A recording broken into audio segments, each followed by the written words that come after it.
అందరికీ నమస్కారం. ఆంధ్ర మహాభారతమునందలి అనుశాసనిక పర్వం తృతీయ శ్వాసంలోని కథాంశాన్ని వివరించుకుందాం. వివరిస్తున్నవారు బాలసుబ్రహ్మణ్యం కలవల్లపల్లి. వ్యాసం వసిష్ఠనప్తారం సిక్తే పౌత్రమకల్మషం పరాశరాత్మజం వందే సుఖతాతం తపోనిధిం.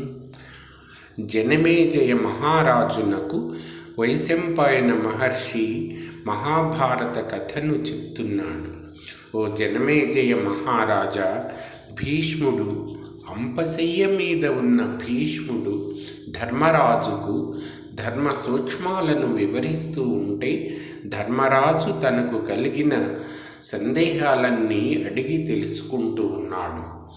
ఆ సందర్భంలో ధర్మరాజు, పితామహ, మానవులలో కూడా దేవతలు సైతం మొక్కతగిన వారు ఉన్నారని విన్నాను. అలాంటి వారు ఎలా ఉంటారో తెలియజేయండి అని అడిగాడు.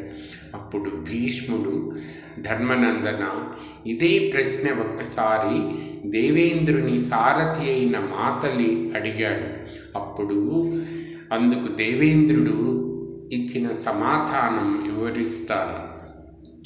కామము, అర్థము ధర్మ మార్గముననే పొందేవారు, స్త్రీలు కోరే అందము, రూపము ఉండి కూడా స్త్రీల పట్ల కామం లేనివారు, అధికమైన విద్య, ధనము ఉండి కూడా గర్వము లేనివారు, ఇంద్రియములను జయించిన వారు, తాను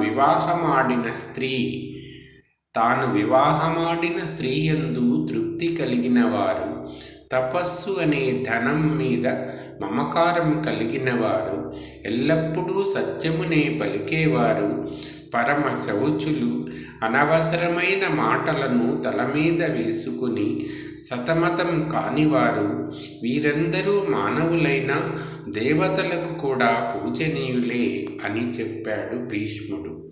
అప్పుడు ధర్మరాజు, పితామహ, చెరువులు తవ్వించడంలో గల ధర్మ విశేషములు తెలపండి అని అడిగాడు. భీష్ముడు, ధర్మరాజా, తటాకములు దేవతలకు, జంతువులకు ఆశ్రయాలు. చెరువులో ఆవులు నీరు తాగుతాయి కనుక చెరువులు తవ్వించినవాడు పుణ్యలోకాలకు వెళ్తాడు. చెరువులు తవ్వించినవాడు ఈ లోకంలో కూడా కీర్తి, ఐశ్వర్యం పొందుతాడు. చెరువులు నీటితో నిండి ఉన్నంతకాలం తవ్వించిన వాడికి యజ్ఞములు చేసిన ఫలం కలుగుతుంది. అదే చెరువులకు గట్టు మీద చెట్లను నాటితే ఆ చెట్లు పక్షులకు స్థావరమై మనుషులకు, జంతువులకు నీడను ఇస్తాయి కనుక వాటిని నాటిన వారికి సకల సౌఖ్యములు ఇస్తాయి. చెరువులు తవ్వించిన వారి పితరులు పుణ్యలోకములకు వెళ్తారు. చెరువులు తవ్వించడం, చెట్లు నాటించడం దేవతలకు, మానవులకు మేలు చేస్తుంది అని భీష్ముడు చెప్పాడు. ధర్మరాజు, పితామహ, గృహస్థ ధర్మాన్ని వివరించండి అని అడిగాడు.